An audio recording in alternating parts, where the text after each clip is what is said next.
once implicit differentiation has been covered and you've practiced quite a few of the implicit differentiation types of problems, we're ready to go on and develop some more derivative rules for functions that can be come at from the relationship of the inverse function.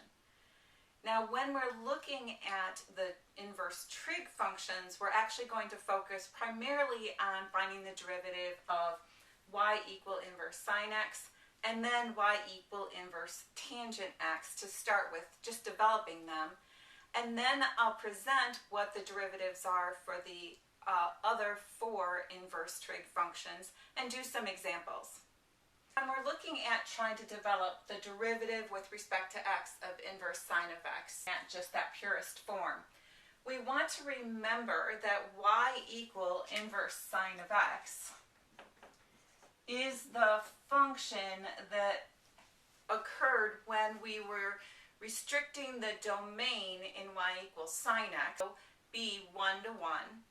And then we saw that we would have to restrict the sine function over the input angles from negative pi over 2 to pi over 2. Now, when we found the inverse sine function, then that domain became the inverse sine function's range. So our y output here is an angle that's from negative pi over 2 to pi over 2. And remember that for the trig functions, angles are the argument. The trig function of an angle is equal to the ratio of the sides of the right triangle when we first started looking at it. So the inverse trig function is the input of a ratio and the output is an angle. So when we're thinking about what we could take the inverse sine of, it has to be the ratios that had an angle in this span that would give out that ratio. So the ratios inputs for our inverse sine function have to be between or from negative 1 to 1, since those values were the range for the original sine x. Now, I've also posted a video specifically on the inverse trig functions, and I've put a link to that video in the description of this one.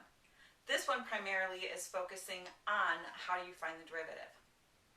Well, I don't have the derivatives right now of any of the other inverse trig functions, but I do know that y equal inverse sine x came from having the sine of y is equal to x,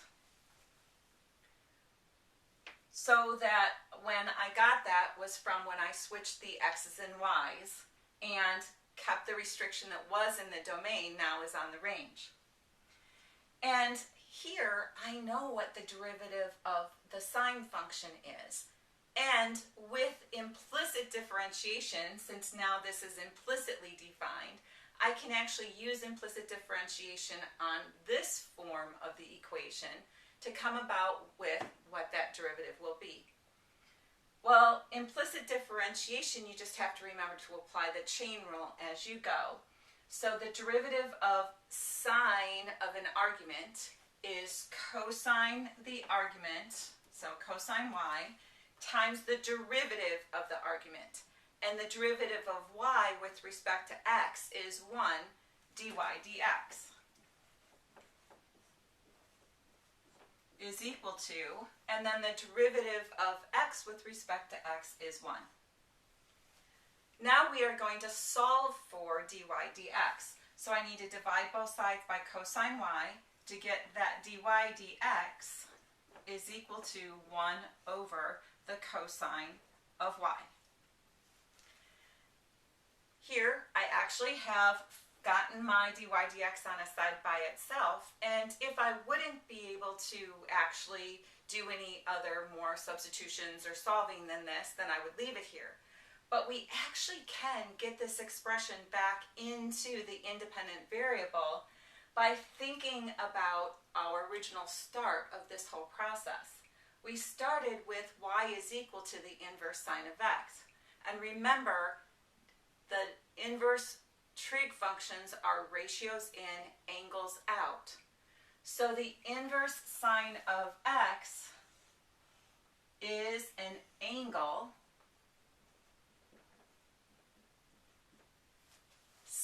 that is from negative pi over 2 to pi over 2. So I could draw it up in the first quadrant, or I could draw it down in the fourth quadrant, such that the sine of the angle is x. Now remember, I can make x into a ratio by putting it over 1. And the sine ratio is the opposite over the hypotenuse. So your numerator x is your opposite side, and the denominator 1 is the hypotenuse. Now when we look at trying to find out what this other side of the right triangle is, we can use the Pythagorean Theorem. So this side, we'll just call that a for right now. So a squared plus x squared is equal to 1 squared. Subtract x squared from both sides. A squared is equal to 1 minus x squared, since 1 squared is 1. And take the square root of both sides. But remember, this is my horizontal run where I have my coordinate axis. And I'm going right off the origin, since it had to be from negative pi over 2 to pi over 2. That would be in the fourth and first quadrant. So this is positive. So when I take the square root of both sides, normally we would go plus or minus the 1 minus x squared. But it has to be positive because of the restriction on the range due to what the restriction on the domain of the sine function originally had to be. Now that is this adjacent side, so that's the square root of 1 minus x squared. Now this denominator is actually the cosine of y, but y is equal to inverse sine of x, so that is this angle. And the cosine of this angle is adjacent over hypotenuse. So square root of 1 minus x squared over 1 is the square root of 1 minus x squared.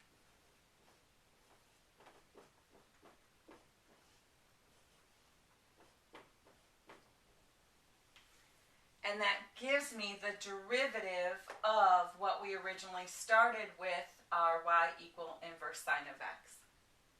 So our derivative with respect to x of the inverse sine of x is 1 over the square root of 1 minus x squared. Now let's look at y equal the derivative with respect to x of inverse tangent of x. So again, we're going to start with our y is equal to inverse tangent of x. And then recall from the work with the inverse tangent function, we also restricted the domain of y equal tangent of x, and that had to be restricted to angles that are between negative pi over 2 and pi over 2. The restriction on the domain of the tangent function is a restriction on the range of the inverse tangent function. So here, my restriction is between negative pi over 2 and pi over 2 for the output of the inverse tangent function. Notice this does not include the negative pi over 2 and pi over 2, but for the inverse sine function it did. And that's because if you remember back to the tangent function, it has a vertical asymptote at negative pi over 2 and pi over 2. So those values are not in the domain of the tangent function, so they can't be in the range of the inverse tangent function. Okay, so we're going to do the same thing as we did before. We're going to rewrite this before we solve for y. So that is the tangent of y is equal to x. Now we're going to differentiate it using implicit differentiation. The derivative of tangent of an angle is secant squared the angle times the derivative of the angle, and the derivative of y is 1 dy dx is equal to, and the derivative of x is 1. Now solve for dy dx. Dy dx is equal to 1 divided by secant squared y is the secant of y squared. Now we're going to think about our right triangle to see if we can get an expression for this. So when we draw the right triangle for this one, again, it would be first quadrant or fourth quadrant. Our angle is our inverse tangent of x. X can be written as x over 1, and the tangent ratio is opposite over adjacent. So the numerator x is your opposite side, and the denominator 1 is your adjacent side. Now using the Pythagorean Theorem, our 1 squared plus x squared is equal to r squared. And our hypotenuse is always positive, so when I take the square root of both sides, I get r is equal to the square root of 1 plus x squared. Now, when I put that on the hypotenuse,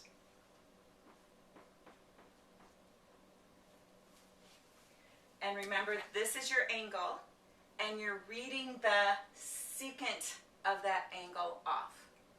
Now, the secant of the angle is 1 over the cosine of the angle. The cosine is adjacent over hypotenuse, so the secant is hypotenuse over adjacent. So the secant of y, and y is the inverse tangent of x, so the secant of this angle is hypotenuse over adjacent. So it's going to be the square root of 1 plus x squared over 1. So in here is the square root of 1 plus x squared. So my dy dx is equal to 1 over my square root of 1 plus x squared. But then it has a square on it because of the form of the derivative of the tangent function. So we get, in simplified form, dy dx is equal to 1 over 1 plus x squared.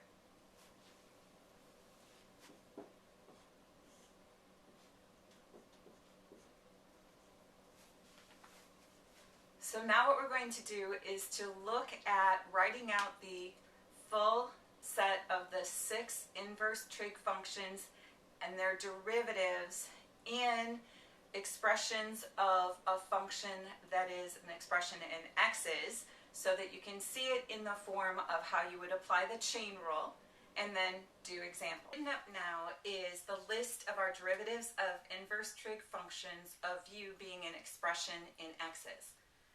Now look at each of these. We kind of go through the symbols and also kind of go over some other ways that it could be equivalently written. Derivative with respect to x of arc sine of u. Arc sine and sine with the inverse notation mean the same thing. I wanted to make sure that I've presented it both ways in this video so that you are able to look at the problems and realize that they could be interchangeable. Now the derivative with respect to x of inverse sine of x, remember, was 1 over the square root of 1 minus x squared. So the derivative with respect to x of arc sine of u means that we need to apply the derivative of arc sine, but then after I take the derivative of the outside action, leaving the inside thing alone, we then multiply by the derivative of the inside. So my derivative of arc sine of u is 1 over the square root of 1 minus u squared, but then I need to multiply by the derivative of u, this expression in x. So we're going to multiply by du dx. Now du dx is one way of writing the derivative of u with respect to x, but another way is if we would have just written u prime. And if I'm multiplying by u prime, I actually would multiply it by straight across the top, straight across the bottom. So another reference could have shown you this rule by writing it is the arc derivative with respect to x of arc sine of u is u prime over the square root of 1 minus u squared. Either way means the same thing. The derivative with respect to x of arc cosine of u, well, that's just going to have a negative 1 over the square root of 1 minus u squared times du dx. The derivative with respect to x of arc tangent of u is 1 plus u squared. Addition is commutative. So if you saw also in another reference book, it's saying u prime over u squared plus 1 for the derivative of arctan of u, it means the same thing. Okay, the derivative with respect to x of arc cotangent of u is negative 1 over 1 plus u squared times du dx. The derivative with respect to x of arc secant of u is a 1 divided by the absolute value of u times the square root of u squared minus 1 times du dx. And then the derivative with respect to x of arc cosecant of u is negative 1 over the absolute value of u times the square root of u squared minus 1 times du dx. Now this gives you all 6 of them. Most generally you're going to be asked or have application problems where you're going to be working with arc sine, arc tangent, those. But I wanted to make sure that you had all of them listed out in this video for reference. Now let's apply these rules to some examples.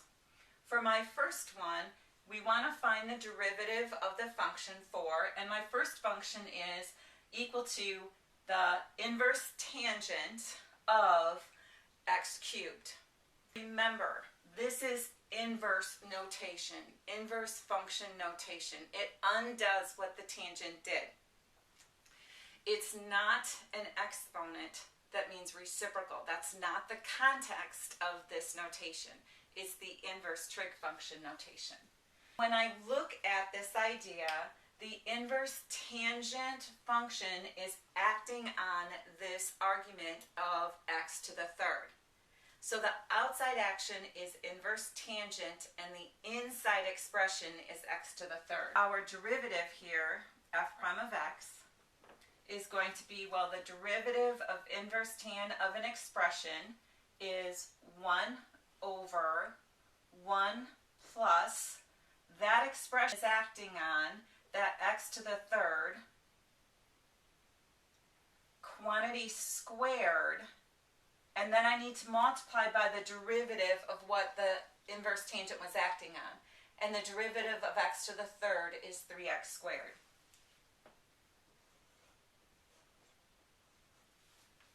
Now think about that as multiply straight across the top, straight across the bottom. My derivative for this function, the f prime of x, is going to be 3x squared in the numerator, and in the denominator I'm going to have 1 plus, and when you have an exponential expression to yet another power, keep the base, multiply the exponents. So 1 plus x to the 6th in the denominator. Now for part B, our function is our inverse tan of x quantity cubed.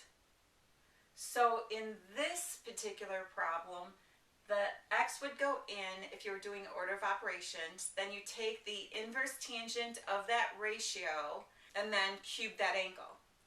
So the last thing we do in order of operations is actually that outside action, so that's the first thing we differentiate. So here our derivative f prime of x is, I've got a variable expression base with a number exponent. So we bring down the exponent, keep that base the way it is, subtract 1 from the exponent, but then multiply by the derivative of that base, and the derivative of inverse tan of x is 1 over 1 plus x squared. At writing this where I've multiplied straight across the top and straight across the bottom, that gives me 3 times a quantity inverse tan of x squared over that 1 plus x squared. Now let's look at part C. Here, my arc sine is acting on the argument 5x squared plus 3.